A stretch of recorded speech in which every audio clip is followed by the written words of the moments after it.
S, ಇವತ್ತು ವಿದ್ಯಾ ಗಣೇಶ ಅನ್ನೋ ಸಿನಿಮಾದ ಟ್ರೇಲರ್ ರಿಲೀಸ್ ಆಗಿದೆ. ಇದರಲ್ಲಿ ಆಕ್ಟ್ ಮಾಡಿದ್ದು ಬೇರೆ ಯಾರು ಅಲ್ಲ, ಇವರು ಉತ್ತರ ಕರ್ನಾಟಕದಲ್ಲೂ ಫೇಮಸ್, ಯೂಟ್ಯೂಬಲ್ಲೂ ಫೇಮಸ್, ಹಾಗೆ ಇನ್ಸ್ಟಾದಲ್ಲೂ ಫೇಮಸ್. ಎಸ್, ಇವತ್ತು ನಮ್ಮೊಟ್ಟಿಗಿದ್ದಾರೆ ಮಲ್ಲು ಜಮಖಂಡಿ ಅವರು. ಬನ್ನಿ ಅವ್ರನ್ನ ಮಾತಾಡಿಸ್ತಾ ಹೋಗೋಣ. ಸರ್ ನಮಸ್ತೆ, first of all congratulation. Thanks ರೀ, ನಮಸ್ಕಾರ ರೀ. ಓಕೆ, ಫಸ್ಟ್ ನಿಮ್ಮ ಪಾಸ್ಟಿಂದ ಬರ್ತೀನಿ. ಟಿಕ್ಟಾಕ್ ಆಯಿತು, ಯೂಟ್ಯೂಬ್ ಆಯಿತು, ಈಗ ಸಿನಿಮಾದಲ್ಲಿ ಆ್ಯಕ್ಟ್ ಕೂಡ ಮಾಡ್ತಾ ಇದ್ರಿ, ಹೀರೋ ಆಗಿ ಆ್ಯಕ್ಟ್ ಮಾಡ್ತಾ ಇದ್ರಿ. ಸೊ ಆ ಟಿಕ್ಟಾಕ್ ಜರ್ನಿ ಸ್ಟಾರ್ಟ್ ಆಗಿದ್ದು ಹೇಗೆ ಅಂತ? ಅದೇ ರೀ, ನಾವು ಗುಲಾಲ್ ಅಂತ ಒಂದು ಸಿನಿಮಾ ಮಾಡತ್ತಿದ್ದೆ ಶಿವ ಜಮಖಂಡಿ ಸರ್ ಡೈರೆಕ್ಟರ್ ಅಂತ. ಆ ಟೈಮ್ನಾಗ ಗ್ಯಾಪ್ನಾಗ ಡಬ್ಬಿಂಗ್ ಮಾಡೋ ಟೈಮ್ನಾಗ ನಾನು ಓನ್ ವಾಯ್ಸ್ ಹಿಂಗೆ ಹಿಡ್ಕೊಂಡು ಹಿಂಗೆ ಸೆಲ್ಫಿ ಹಿಡ್ಕೊಂಡು ವಿಡಿಯೋ ಮಾಡಿಬಿಡ್ತಿದ್ದೇನೆ ರೀ. ಸೊ ಅದು ಒಂದು ಚಾದ ಏನೋ ಮಾಡಿದ್ವಿ ಕಂಟೆಂಟ, ಅದು ಜಾಸ್ತಿ ಲೈಕ್ ಬಂತು. ಅದಾದಮೇಲೆ ಇನ್ನೊಂದೆರಡು ಮಾಡ್ತಾ ಅದು ಇನ್ನೂ ಜಾಸ್ತಿ ಲೈಕ್ ಬಂತು. ಸೊ ಒಂದರಿಂದ ಒಂದು ಹಂಗೆ ಲೈಕ್ ಬರ್ಕೊಂತ ಜನ ಫೋಟೋ ಗಿಡ ತೊಗೊಳಕತ್ತಾರೆ, ಒಂದು 2-3 ವೀಡಿಯೋಗೆ ಅಷ್ಟೇ. ಸೊ ಖುಷಿ ಅನ್ನಿಸ್ತಾರೆ. ಏನೋ ಈಗ ಸಿನಿಮಾನ ಮಾಡ್ಬೇಕಂತಂದ್ರೆ ನಮ್ಮ ಎಲ್ಲ ಬೇಕಲ್ರಿ, ಈಗ ಚಾನ್ಸ್ ಸಿಗ್ಬೇಕು, ಮತ್ತು ಅದಕ್ಕೆ ನಾವು ಯೋಗ್ಯರು ಇರ್ಬೇಕು, ಪ್ರಾಕ್ಟೀಸ್ ಅಂತ ಇರ್ತೈತಿ. ನಾ ಏನು ಪ್ಲ್ಯಾನ್ ಮಾಡ್ದೆ, ಟಿಕ್ಟಾಕ್ ಒಳಗೆ ಓನ್ ವಾಯ್ಸದು ಏನರ ವೀಡಿಯೋಗಳು ಮಾಡಿ ಜನ ಕಮೆಂಟ್ ಮಾಡ್ತಾರೆ, ಚಲೋ ಮಾಡಿಯೋ ಕೆಟ್ಟ ಮಾಡಿಯೋ ಇನ್ನೂ ತಿದ್ಕೋ ಅಂತೇಳಿ. ಅದನ್ನೇ ಒಂಥರ ಈಗ ಒಂದು ಸ್ಟೇಜ್ ನಂಗೆ ಯೂಸ್ ಮಾಡ್ಕೊಂಡ್ರೆ ಆಯ್ತು ಅಂತ ಓನ್ ವಾಯ್ಸಲ್ಲಿ ಚಲೋ ಮಾಡ್ಕೊತ ಬಂದೇವ್ರಿ. ಸೊ ಅಲ್ಲಿಗೆ ಜನರ ಪ್ರೀತಿ ಆಶೀರ್ವಾದ ಜಾಸ್ತಿ ಸಿಕ್ತು. ಅದು ಬ್ಯಾನ್ ಆದಮೇಲೆ ಯೂಟ್ಯೂಬಿಗೆ ಬಂದ್ವಿ. ಅಲ್ಲಿ ಜನ ಕೈ ಬಿಡಲಿಲ್ಲ ನಮಗೆ, ದೊಡ್ಡ ಕಂಟೆಂಟ್ ಮಾಡಕತ್ತೀವಿ, ಅಲ್ಲಿ ಪ್ರೀತಿ ಆಶೀರ್ವಾದ ತೋರಿಸಿದ್ರು. ನನ್ನಾಕಿ ಅಂತ ಒಂದು ಸಿನಿಮಾ ಮಾಡಿದ್ರು, ಯೂಟ್ಯೂಬ್ಗೆ ಅಂತ ಮಾಡಿದ್ದೆ. ಅದು ಫೋನ್ ಒಳಗೆ ಶೂಟ ಎಡಿಟ್ ಮಾಡಿ ಇದು ಥಿಯೇಟ್ರಿಗೆ ಹಾಕಿದ್ವಿ, ಚಲೋ ರೆಸ್ಪಾನ್ಸ್ ಬಂತು. ಈಗ ಏನು ಮಾಡತ್ತೀವಿ ರೀ, ಉಮೇಶ್ ಸರ್ ಡೈರೆಕ್ಟ್ರ್ ಅವರೊಂದು ಸಪೋರ್ಟಿಂದ ನಮ್ಮ ವಿದ್ಯಾ ಗಣೇಶ್ ಸಿನಿಮಾ ಮಾಡತ್ತೀವಿ ರೀ. Vidya Ganesh cinema director Umesh sir, Chetan sir ಅಂತ ಪ್ರೊಡ್ಯೂಸರ್. ಸೊ ಕ್ಯಾಮ್ರಾದಾಗ ಮಾಡತ್ತೀವಿ ರೀ, ಚೆಂದಾಗಿತ್ತು ರೀ. ಓಕೆ, ಈಗ ಟಿಕ್ಟಾಕ್ ಓಕೆ, ಯೂಟ್ಯೂಬ್ ಓಕೆ, ಈ ಎಲ್ಲ ಸ್ಟಾರ್ಟ್ ಮಾಡೋದಕ್ಕಿಂತ ಮುಂಚೆ ನಿಮ್ಮ ಇನ್ಕಮ್ ಸೋರ್ಸ್ ಏನಾಗಿತ್ತು ಅಂತ? ಇಲ್ಲ, ಅದು ಹೆಂಗೆ ರೀ, ಸ್ಟೆಪ್ ಬೈ ಸ್ಟೆಪ್ ಬಂದತ್ರಿ ರೀ, ಸಡನ್ಲಿ ಒಮ್ಮೆ ಬರೋದಂತಲ್ಲ. ಅದೇ ಹೇಳಿದ್ನಲ್ರಿ, ಯೂಟ್ಯೂಬ್ ಬರೋವರೆಗೂ ಟಿಕ್ಟಾಕ್ ಒಂದೂವರೆ ವರ್ಷ 2 ವರ್ಷ ಹಂಗೆ ಮಾಡಿವ್ರಿ ನಾವು. ₹1 ಬಂದಿಲ್ಲ ಎಲ್ಲಿಂದನು. ಬರ್ತತಿ ಬಿಡ್ತತಿ ಅಂತ ತಲೆಗೆ ಇಟ್ಕೊಂಡು ಹೋಗಬಾರ್ದು ರೀ. ಅದು ಈ ಫೀಲ್ಡ್ ಒಳಗೆ ಹೋಗ್ತಿರ್ಬೇಕು ಅಷ್ಟೇ ರೀ. ಹೆಂಗೆ ಆಕತಿ, ಲಾಂಗ್ ಟರ್ಮ್ ಇದ್ದಂಗೆ ರೀ. ಇದು ಫಸ್ಟಿಗೆ ಕೈ ಹಿಡಿತಿತ್ತು, ಒಂದು ಸ್ವಲ್ಪ ಹೋಗ್ತಾ ಸಿಗ್ತತಿ ಅನ್ನುವಂಗೆ. ಮತ್ತು ನಮಗೆ ಅದು ಇರಲಿಲ್ಲ ತಲೆಯಾಗ, ಈಗ ಇದನ್ನು ಮಾಡಿ ರೊಕ್ಕ ಬರ್ತೈತಿ, ಅದು ಬರ್ತೈತಿ, ಏನೋ ಒಂದು ಆರ್ಟಿಸ್ಟ್ ಆಗ್ಬೇಕು ಅನ್ನೋ ತಲೆಯಾಗ ಐತಿ. ಅದಕ್ಕೊಂದು ಸಿನಿಮಾ ಅಂತ ಅಲ್ಲಿ ಹೋಗಿ ನಮಗೆ ಆಡಿಷನ್ ಕೊಟ್ಟು ಆಟ ಧೈರ್ಯ ಎಲ್ಲ ಮಾಡೋಕ್ಕಾಗಲ್ಲ. ಇದನ್ನು ಯೂಸ್ ಮಾಡ್ಕೊಳ್ಳೋ ಅಂತೇಳಿ ಟಿಕ್ಟಾಕ್ನ ಮಾಡ್ಕೊಂಡಿರೋವಂಥದ್ದು. ಅದಾದಮೇಲೆ ಯೂಟ್ಯೂಬ್ ಬಂದಮೇಲೆ ಸಣ್ಣ ಹಿಂಗೆ ಚಾಲು ಆತ್ರಿ ಅರ್ನಿಂಗ್. ಒಂದು ಯಾವುದಾಗಲಿ ₹1 ಚಾಲು ಆಕೈತಲ್ಲ. ಸೊ ಹಂಗೆ ಚಾಲು ಆಗಿ ಈಗ ಚಲೋ ಬಂದು ನಿಂತತ್ರಿ. ರೀ. ಬಟ್ ಏನೈತಿ, ನಾವು ಕಂಟೆಂಟ್ ಮಾಡ್ತಿರ್ತೀವಿ, ಚಲೋ ಕಂಟೆಂಟ್ಗಳು ಮಾಡಾಗ ಖರ್ಚುಗಳಿರ್ತಾವೆ. ಮುಂದೆ ನೋಡಲ್ಲ, ಮುಲಾಜಿಲ್ದ ಖರ್ಚು ಮಾಡ್ತೀವಿ. ನಾವು ಅನ್ಕೊಂಡಾಗ ಒಂದು ಮಾಡ್ಬೇಕು ಕತಿ ಅನ್ನೋಂಥದ್ದು. ಸಿನಿಮಾಗೆ ಆಗಲಿ ಯೂಟ್ಯೂಬ್ಗಾಗಲಿ ಕತಿ ಅನ್ನೋದು ನಮಗೆ. ಸೊ ಅಂಥವು ಕೆಲವೊಂದಿಷ್ಟು ಪ್ರಯತ್ನ ಮಾಡ್ತಿರ್ತೀವಿ. ಆ ಪ್ರಯತ್ನ ಮಾಡೋಕ್ಕೆ, ತಿನ್ನೋಕೆ, ಉಣ್ಣೋಕೆ, ನಮ್ಮ ಹುಡುಗರನ್ನ ತೊಗೊಂಡು ಎಂಜಾಯ್ ಮಾಡೋಕೆ ಏನು ಕಡಿಮೆ ಇಲ್ಲ. ಅದ್ರ ಲೆವೆಲ್ಗೆ ಚಲೋ ಐತ್ರಿ. ಯೂಟ್ಯೂಬೆಲ್ಲ ಸ್ಟಾರ್ಟ್ ಮಾಡೋ ಮುಂಚೆ ನೀವೇನು ಮಾಡ್ತೀರಿ, ಏನು ಕೆಲಸ ಮಾಡ್ತಾಯಿದ್ರಿ? ಸಲೂನ್ ಇತ್ತು ನಂದು, ಕಟಿಂಗ್ ಶಾಪ್ ರೀ. ಕೆಲಸ ಮಾಡ್ತಿದ್ದೆ ನಾನು 2010ರಿಂದ ರೀ. ನಮ್ಮ ಅಪ್ಪ ತೀರ್ಕೊಂಡು 2009 ತೀರ್ಕೊಂಡ್ರೆ. ಅದಾದಮೇಲೆ ಕಟಿಂಗ್ ಮಾಡೋದು ಅನಿವಾರ್ಯ ಬಂತು ನಮಗೆ. ಸೊ ಕಾಲೇಜ್ಗೆಲ್ಲ ಹೋಗೋಕ್ಕಾಗಲಿಲ್ಲ, ಬಿಟ್ಬಿಟ್ವಿ. ಅಲ್ಲಿಂದ ಚಾಲೂ ಮಾಡೈತೆ ರೀ. ಈಗ ಒಂದು 2.5-3 ವರ್ಷ ಆಯ್ತು ನಾ ಕಟಿಂಗ್ ಮಾಡೋದು ಬಿಟ್ಟು. ಈ ಕಡೆ ಭಾಳ ಇದನ್ನಾಗತ್ತಿರಲ್ಲ, ಪ್ರೆಷರ್. ಬಟ್ ಆದ್ರೂ ನಾವು ಮಾಡೋ ಉದ್ಯೋಗನ ಎಲ್ಲಿ ಕೈ ಬಿಡಬಾರ್ದು ಅಂತ ಅದ್ರದ್ದೊಂದು ನೆನಪು ಇರಲಿಲ್ಲ ನನಗೆ. ಜೋಡ ಇರಲಿ, ಏನಾಗಲಿ ಅಂತೇಳಿ ಚಾಲೂ ಇಟ್ಟೈತೆ ರೀ. ನಮ್ಮ ಸ್ವಂತ ಅಂತ ಹುಡುಗದನ, ಅವ ಮಾಡ್ಕೊತ ಬರ್ತಾನೆ ರೀ, ನಾ ಮಾಡಂಗಿಲ್ಲ ರೀ. ನಿಮಗೆ ಯೂಟ್ಯೂಬಿಂದ ಬಂದ ಮೊದಲೇ ಸಂಭಾವನೆ ಎಷ್ಟು ಅಂತ? 10,000 ರೀ. ಅದು ಎಷ್ಟು, ಒಂದು 4-5 ತಿಂಗಳದ್ದು ಸೇರಿಸಿ, ಅವಾಗಿನ ಟೈಮ್ನಾಗ ಒಂದು 5 ತಿಂಗಳದೆಲ್ಲ ವಿಡಿಯೋಗಳೆಲ್ಲ ಸೇರಿಸಿ ಒಂದು 10,000 ಬಂದಿತ್ತು ರೀ. ಆ ಸಂಭಾವನೆಯನ್ನು ಏನು ಮಾಡಿದ್ರಿ, ಏನು ತೊಗೊಂಡ್ರಿ ಫಸ್ಟ್ ಸಂಭಾವನೆಯಲ್ಲಿ ಅಂತ? ನಾವು ಹಾಗೆಲ್ಲ ಫಾಲೋ ಮಾಡಂಗಿಲ್ಲ ರೀ. ಈಗ ಒಂದು ಇಷ್ಟು ರೊಕ್ಕ ಇದಕ್ಕೆ ಖರ್ಚು ಮಾಡ್ಬೇಕಾ, ಹಿಂಗೊಂದು ಇಟ್ಕೋಬೇಕಾ, ನಾಳೆ ನಾಡ್ದು ಅವೆಲ್ಲ ಏನಿಲ್ಲ ರೀ. ತಲೆಯಾಗ ಬತ್ತಾ, ಎಲ್ಲೇ ಹೋಗ್ಬೇಕಾ, ಈ ಟ್ರಿಪ್ಗೆ ಹೋಗ್ಬೇಕಾ, ರೊಕ್ಕ ಹಾರಿಸ್ಬೇಕಾ, 20,000, 40,000, 50,000 ಹಾರಿಸ್ತೀವಿ. ತಲೆಯಾಗ ಬಂತಂದ್ರೆ ಅಲ್ಲೇ ಬಿದ್ದು ಅಲ್ಲೇ ಮನ್ಯಾಗ ರೂಮ್ನಾಗ ಬಿದ್ದು ಒಳ್ಳಾಡ್ತೀವಿ. ಸೊ ಆ ಟೈಪ್ ರೀ. ಇದು ರೊಕ್ಕ ಇದಕ್ಕೆ ಖರ್ಚು ಮಾಡ್ಬೇಕಾ, ಇಷ್ಟೇ ಇಟ್ಕೋಬೇಕಾ, ಇದರಿಂದ ಮುಂದೆ ಏನಾರು ಪ್ಲ್ಯಾನ್ ಮಾಡ್ಬೇಕಾ. ನಾವು ಪ್ಲ್ಯಾನ್ ಇಲ್ಲದ ಮನುಷ್ಯ ರೀ. ಓಕೆ, ಇವಾಗ ಯೂಟ್ಯೂಬೆಲ್ಲ ಸ್ಟಾರ್ಟ್ ಮಾಡೋ ಮುಂಚೆ ನಿಮ್ಮನ್ನು ಜನ ನೋಡೋ ರೀತಿಗೂ ಈಗ ಜನ ನೋಡೋ ರೀತಿಗೂ ಎಷ್ಟು ವ್ಯತ್ಯಾಸ ಇದೆ ಅಂತ? ನೋಡ್ರಿ, ಮಗು ಹುಟ್ಟಿ ಸಾಯಿ ಮಟ ನಾವು ಹೆಂಗೆ ನೋಡ್ತಾಳೆ, ಒಂದೇ ರೀತಿಯಿಂದ ನೋಡ್ತಾಳೆ. ಹಂಗೆ ನಮ್ಮ ಮಂದಿ ನಾವು ಏನೈತೆ ನೋಡ್ರಿ, ಒಂದೇ ರೀತಿಯಿಂದ ನೋಡ್ತಾರೆ. ನಾವು ನಾಳೆ ಎಲ್ಲ ಬಿಟ್ಟು ಇದನ್ನು ಯೂಟ್ಯೂಬ್ ಎಲ್ಲ ಬಿಟ್ಟು ನಾಳೆ ಕಟಿಂಗ್ ಅಂಗಡಿ ಹೋದ್ರು ನನಗೆ ಅನ್ಸೋ ಮಟ್ಟಿಗೆ ಕಡಿಗೆ ನೆನಪಿಗೆ ಹಂಗಿದ್ರಲ್ಲ ಅಂತೇಳಿ ಹಂಗೆ ನೋಡ್ತಾರೆ ಅನ್ನೋ ಫೀಲ್ ಐತ್ರಿ. ಚಲೋ ನೋಡ್ತಾರೆ ನಮ್ಗೆ. ಓಕೆ, ನಿಮ್ಮ ಪೇರೆಂಟ್ಸ್ ಆಗಿರ್ಬೋದು, ಮನೆಯವರೆಲ್ಲ ಹೆಂಗೆ ಸಪೋರ್ಟ್ ಮಾಡ್ತಾರೆ? ಮನೆಯವ್ರ ಪೂರ್ತಿ ಹೆಂಗೆ ಇರ್ತೈತೆ ರೀ. ಈಗ ನಾವು ಇಲ್ಲಿ ಬಂದೀವಲ್ರಿ, ಇದೆಲ್ಲ ಖುಷಿ ವಿಚಾರ ಅಂತ ನಿಮಗೆ ಐತಿ. ನಮ್ಮ ಅವಾಗ ಹಂಗಿಲ್ಲ. ನಾ ಅಲ್ಲೇ ನಮ್ಮ ಊರಾಗ ನಾಕಿಂಗೆ ಕಣ್ಣು ಮುಂದಿದ್ದಂದ್ರೆ ಖುಷಿ ವಿಚಾರ ಆಕಿಗೆ. ಸೊ ನಮ್ಮ ಮನ್ಯಾಗ ಹಂಗೆ ಅದ ರೀ. ಹೊರಗೆ ಹೋಗಿ ನೀ ಹಿಂಗೆ ಮಾಡ್ಕೊಳ್ಳೋದು ಏನು ಕೊಳಮಿಲ್ಲ, ಒಂದು ಕಣ್ಣು ಮುಂದೆ ಇರ್ಬೇಕು ನೀನು, ಅದು ನಮಗೆ ಖುಷಿ ಅನ್ನಂಗೆ ಅವ್ರು ಅದಾರ. ಸೊ ಎಲ್ಲಿ ಏನು ಅಡೆತಡೆ ಏನಿಲ್ಲ ರೀ. ಎಷ್ಟೊತ್ತಿಗೆ ಯಾಕೆ ಬರ್ತಿ, ಅದನ್ನ ಯಾಕೆ ಮಾಡ್ತೀವಿ. ಮುಂಚೆ ಮಾಡ್ತಿದ್ರು ಟಿಕ್ಟಾಕ್ ಟೈಮ್ನಾಗ, ಅಂಗಡಿ ಬಂದ್ ಮಾಡಿ ನಾ ಹೋಗಿದ್ದೆ ಅಡ್ಡಾಡ್ಕೊಂತ, ಲುಕ್ಸಾನ್ ಆಕೈತೆ ಅನ್ನೋದು ತಲೆಯಾಗಿತ್ತು.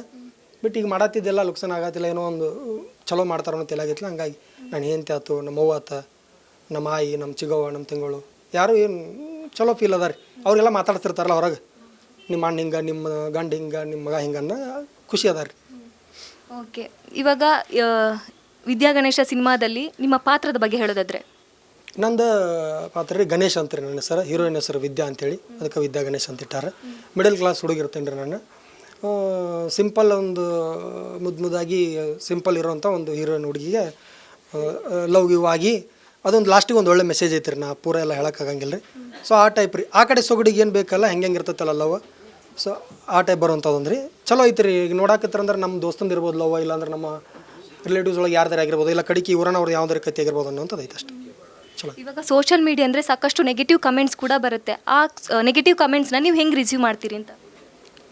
ಈಗ ಏನಾಗ್ತೈತೆ ರೀ, ತಲೆ ಕೆಡ್ತೈತೆ ಆಗಿನ ಟೈಮ್ನಾಗ ಒಂದು ಸ್ವಲ್ಪ. ಬಟ್ ಏನು ಮಾಡೋಕ್ಕಾಗಂಗಿಲ್ಲ ರೀ, ಮತ್ತು ಇರೋವ್ರಿ ಅಂಥವ್ರು ಏನು ತಲೆ ಕೆಡ್ಸೋಲ್ಲ ರೀ. ಸುಮ್ಮನೆ ಮಾಡ್ಕೊಂಡು ಮಾಡೋ ಕೆಲಸ ಬಿಟ್ಟು ಆ ಕಡೆ ಬೆನ್ನ ಹತ್ತೋದೇನೈತಿ, ಮತ್ತೊಂದು ಸ್ವಲ್ಪ ಕೆಲಸ ಮಾಡೋದು. ನಂದು ಏನು ತಲೆಯಾಗ ಹಂಗೆ ನೆಗೆಟಿವ್ ಕಮೆಂಟ್ ಮಾಡೋರ್ಗೂ ಮೆಚ್ಚಿಸ್ಬೇಕು ಅನ್ನೋದು ಐತೆ ತಲೆಯಾಗ. ನಾಳೆ ರೀ ಚಲೋ ಅಂತ ನಮ್ಮ ಕಮೆಂಟ್ ಹಾಕಲಿ ಅನ್ನೋಂಥದ್ದು ನಮ್ದೊಂದು ಆಸೆ. ಅದಕ್ಕೆ ರಿಯಾಕ್ಟ್ ಮಾಡಿ ಏನೋ ಬೈಯೋದು ಏನು ಬೇಡ. ಇಂದಲ್ಲಿ ನಾಳೆ ರೀ ಅವ್ನು ಮೆಚ್ಚಿಸ್ಬೇಕು, ಅವ್ನ ಕಡೆಯಿಂದ ಚಲೋ ಕಮೆಂಟ್ ಬರಲಿ ಅಂತ ಕೆಲಸ ಮಾಡ್ಬೇಕು ಅನ್ನೋದು ಒಂದು ಐತಿ, ನೋಡ್ಬೇಕು ರೀ. ಈ ಮೊದಲು ನನ್ನಾಕಿ ಅನ್ನೋ ಸಿನಿಮಾ ಕೂಡ ಮಾಡಿದ್ರಿ. ಆ ಸಿನಿಮಾಗೂ ಈ ಸಿನಿಮಾಗೂ ಇರೋ ವ್ಯತ್ಯಾಸ ಏನು ಅಂತ? ಅದು ಭಾಳ ಏನು ಪರಕ್ ಅನ್ಸಿಲ್ಲ ರೀ. ಒಂದು ಸ್ವಲ್ಪ ತೆಲಿಬ್ಯಾನ್ ಕಡಿಮೆ ಅನ್ಸೈತೆ ನನಗೆ ಈ ಸಿನಿಮಾ. ಯಾಕಂದ್ರೆ ಎಲ್ಲ ಉಮೇಶ್ ಸರ್ ಮಾಡತ್ತಾರ, ಆರಾಮ್ ಬರೋದು ಒಂದು ಅರ್ಧ ತಾಸು ಏನೋ ಹಚ್ಕೊಂಡು ಲೇಟ್ ಆಗೈತೆ ಅಂದ್ರೆ ಶೂಟಿಂಗ್ ಒಳಗೆ ನಮ್ಮ ಹುಡುಗರೆಲ್ಲ ನಮ್ಮ ಟೀಮ್ ಎಲ್ಲ ಇದ್ರೆ ಅವರೆಲ್ಲ ಮೇಂಟೈನ್ ಮಾಡ್ತಿದ್ದಾರೆ. ಅದಕ್ಕಿಂತ ಇದಕ್ಕೊಂದು ಸ್ವಲ್ಪ ಪ್ರೆಷರ್ ಕಡಿಮೆ ಅನ್ನೋ ಫೀಲ್ ಐತಿ. ಮತ್ತು ಎಲ್ಲನೂ ಹೇಳ್ಕೊಂಡು ಮಾಡ್ಕೊಂಡು ಮುಂದೆ ಹಾಕೊಂಡು ಹೋಗ್ಯಾರಲ್ರಿ, ಆ ಭಯನೇ ಇರಲಿಲ್ಲ. ಸುಮ್ಮನೆ ಆಟ ಆಡ್ಕೊತ ಎಲ್ಲೋ ಟ್ರಿಪ್ ಹೋಗಿ ಅನ್ನಂಗೆ ಫೀಲಾಗಿ ಮಾಡಿವ್ರಿ. ಎಲ್ಲರೂ ಹಂಗೆ ರೀ, ಎಲ್ಲ ದೊಡ್ಡ ದೊಡ್ಡ ಕಲಾವಿದರಾಗಿರ್ಬೋದು, ನಮ್ಮನ್ನೇನು ಹೊಸಬ್ರನ್ನೋ ಹಂಗೇನು ನೋಡಲಿಲ್ಲ ರೀ. ಸೊ ಚಂದ ಆಗೈತೆ ರೀ. ಈ ಸಿನಿಮಾಗೆ ಅಪ್ರೋಚ್ ನಿಮಗೆ ಹೆಂಗೆ ಬಂತು? ಅಪ್ರೋಚ್ ಅನ್ನಕ್ಕೆ ನಾವು ನನ್ನಾಕಿ ಸಿನಿಮಾಗಿಂತ ಬಿಫೋರ್ ಉಮೇಶ್ ಸರ್ ನಾವು ಎಲ್ಲ ಖಾಸ್ ಭಾಳ ರೀ. ನಾವು ಒಂಥರ ಹೆಂಗಂದ್ರೆ ಅಣ್ತಮ್ರಿದ್ದಂಗೆ, ದೋಸ್ತರು ಇದ್ದಂಗೆ ಮಾತಾಡ್ಕೊತ ಇದ್ದೀವಿ ರೀ. ನನ್ನಾಕಿ ಆದ್ಮೇಲೆ ಒಂದು ಸಿನಿಮಾ ಲೆವೆಲ್ಗೆ ಒಂದು ಸಿನಿಮಾ ಮಾಡೋಣ ಅಂಥದ್ದು. ಬಟ್ ಅದು ಟೈಮ್ ಇಲ್ಲಿ ಮಟ್ಟ ಬಂತು. ಚೇತನ್ ಸರ್ ಪ್ರೊಡ್ಯೂಸರ್ ಆಗೋವರೆಗೂ ವೇಟ್ ಮಾಡ್ದಂಗೆ ಆಯ್ತದ. ಚೇತನ್ ಸರ್ ಸಿಕ್ಕರು, ಆಮೇಲೆ ಹಿಂಗೆ ಮಾತಾಡ್ಕೊಂಡ್ವಿ, ಹಿಂಗೆ ಹೀರೋಯಿನ್ ಸೆಟ್ ಆದ್ರೆ ಹಿಂಗೆ ನಾವು ಸೆಟ್ ಆದ್ವಿ. ಎಲ್ಲ ಕಲಾವಿದ್ರ ಟೆಕ್ನಿಕ್, ಆಮೇಲೆ ನಮ್ಮ ಜಮಖಂಡಿ ಟೀಮ, ಬೀದರ್ ಟೀಮ ಎಲ್ಲ ಕರೆಕ್ಟ್ ಅನುಕೂಲ ಟೈಮ್ನಾಗ ಸೆಟ್ ಆದ್ವಿ, ಮಾಡಿಬಿಟ್ಟು. ಈ ಸಿನಿಮಾದಲ್ಲಿ ಸಾಕಷ್ಟು ದೊಡ್ಡ ಕಲಾವಿದರು ಕೂಡ ಅಭಿನಯಿಸಿದ್ದಾರೆ. ತಬಲ ನಾನಿ ಇರ್ಬೋದು, ರಮೇಶ್ ಭಟ್ ಅವರು ಇರ್ಬೋದು. ಅವ್ರ ಜೊತೆ ಆ್ಯಕ್ಟ್ ಮಾಡಿದಂಥ ಅನುಭವ ಹೇಗಿತ್ತು? ಭಾಳ ಖುಷಿ ವಿಚಾರ. ನಾವೆಲ್ಲ ಟಿವಿಯಾಗದು ನೋಡಿದಾಗ ಒಂದು ಫೋಟೋ ಸಿಕ್ಕರೆ ಸಾಕು ಅನ್ನೋವಂಥವ್ರು ಮಂದಿ ನಾವು.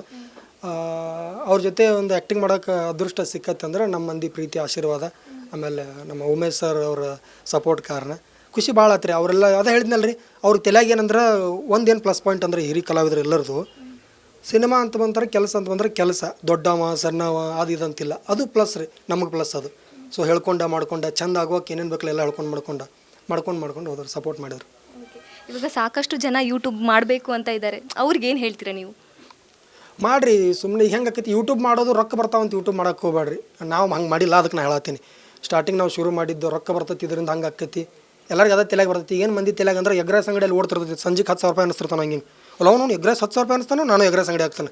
ಆ ಕಡೆ ಒಂದು ಯಾವುದೋ ಒಂದು ಒತ್ತು ಗಾಡಿಯಾಗ ಬಾಳಿಕೆ ಹಚ್ಚಿರ್ತಾನೆ, ಅವ್ನಿಗೆ ದಿನ 600 ರೂಪಾಯಿ ಬೀಳ್ತಿರ್ತಾನೆ, ನಾನು ಬಾಳಿಕೆ ಆಡಿ. ಹಂಗಿಲ್ಲ, ನಿಮಗಂತ ದೇವ್ರು ಒಂದು ಉದ್ಯೋಗ ಕೊಟ್ಟಿರ್ತಾನೆ, ಅದ್ರಾಗ ನೀವು ಲಕ್ಷ ಕೋಟಿ ಗಳಿಸ್ಬೋದು. ಬಟ್ ಏನು ಭಕ್ತಿ ಇರ್ಬೇಕು, ಪ್ರೀತಿ ಇರ್ಬೇಕು, ಅದ್ರ ಮೇಲೆ ಅಟ್ಟ ಫೋಕಸ್ ಇರಬೇಕು. ಹಂಗಾಗಿ ಕಂಡಿದ್ದೆಲ್ಲ ಚಲೋ ಕಾಣ್ಕೊಂತ ಹಂಗೆ ಹೊಂಟ್ರೆ ಕೆಲಸ ಆಗಂಗಿಲ್ಲ. ಯಾವುದೇ ಇರಲಿ ಶ್ರದ್ಧೆಯಿಂದ ಭಕ್ತಿಯಿಂದ ಮಾಡ್ರೆ ಒಳ್ಳೇದಾಗತ್ತೆ ಅನ್ನೋದು ನನ್ನ ಅಭಿಪ್ರಾಯ. ಇವಾಗ ಜನ ತುಂಬ ಚೂಸಿ ಆಗಿಬಿಟ್ಟಿದ್ದಾರೆ, ಸಿನಿಮಾವನ್ನು ಇಷ್ಟಪಡೋದೇ ಕಡಿಮೆ ಆಗಿದೆ. ಸೊ ನಿಮ್ಮ ಸಿನಿಮಾನ ಜನ ಯಾಕೆ ಇಷ್ಟಪಡ್ತಾರೆ ಅಂತ? ನಮ್ಮ ಸಿನಿಮಾ ಅಂತ ಅಷ್ಟೇ ಅಲ್ರಿ, ಓವರಾಲ್ ಸಿನಿಮಾ ನೋಡೋ ಪ್ರೇಕ್ಷಕರು ಕಡಿಮೆ ಆಗಿಲ್ಲ, ಮಾಡೋರು ಕಡಿಮೆ ಆಗಿಲ್ಲ, ಮಾಡೋ ವಿಧಾನ ಕಡಿಮೆ ಆಗೈತಿ. ಅದಕ್ಕೆ ಜನರು ಬರೋಕೆ ಹಿಂದೆ ಮುಂದೆ ನೋಡತ್ತಾರ ಅಷ್ಟೇ. ಸಿನಿಮಾ ಅಂದ ಬಳಕ ಈಗ ನೋಡ್ರಿ ನೀವು ಯಜಮಾನ ಪಿಕ್ಚರ್ ಹಚ್ಚಾರ ಹೆಂಗೆ ನೋಡ್ಕೊತಾರೆ, ಮನೆ ಮಂದಿಲ್ಲ ಕುಂತು ನೋಡ್ತಾರೆ. ಈಗ ಸಿನಿಮಾದಾಗ ಬೇಕಾಗಿದ್ದು ಏನೇನು ಬೇಕು ಅದು ಮಾಡ್ರೆ ಬರ್ತಾರೆ ರೀ, ಮಂದ್ಯಾಕೆ ಬರೋಂಗಿಲ್ಲ. ಸೊ ಈಗ ಇತ್ತೀಚೆಗೆ ಏನಾಗೈತಿ, ಒಂದು ಸ್ವಲ್ಪ ಅಪ್ಡೇಟ್ ಅನ್ಕೋತ ಒಂದು ಸ್ವಲ್ಪ ಮುಂದೆ ಆಗ್ತಿರುತ್ತಲ್ಲ, ಹಾಗಾಗಿ ಅವ್ರವ್ರ ಅಭಿಪ್ರಾಯ ರೀ. ಅದು ನೋಡ್ತಾರೆ.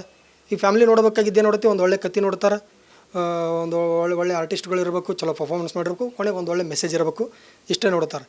ಈ ವಿಷಯದೊಳಗೆ ನಮ್ಗೆ ಆಲ್ರೆಡಿ ನನ್ನಕ್ಕೆ ಸಿನಿಮಾದಾಗ ಪ್ರೂವ್ ಆಗೈತೆ ನಮಗೆ.